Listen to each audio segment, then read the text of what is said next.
She said, someone's been shot, call rapid response.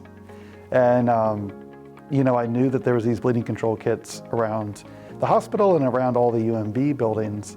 So I didn't know that there was particularly one in that lobby, but I looked around and it was right there near the security desk. So I grabbed it and went outside, and there was a gentleman lying in the street who had obvious gunshot wounds. So I opened up the kit and used that to help him. We're very lucky at UMB and the UMMC campus. They're throughout the buildings on different floors.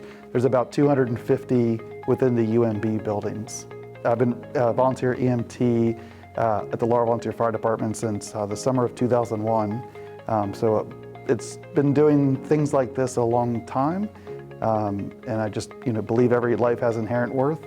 And so being able to help when I can is what I try to do. The bleeding control kits on campus all come in packs like this on the wall. And when you open it up, there's going to be these individual kits in here.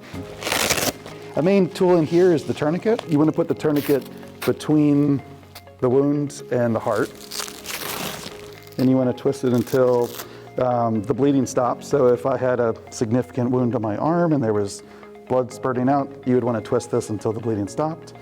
This is just going to be a good dressing to control bleeding if there's maybe a significant wound to the leg. There's scissors in here designed to cut through clothes that people are wearing. Rubber gloves in the kits. There's 2 pairs per kit. You want to put these on to protect yourself. There's a survival blanket in here. So after the bleeding is controlled, you'd want to put on the survival blanket just to keep the person warm. There's just 2 more gauze packs. They're for severe bleeding, so it's not just a standard first aid kit.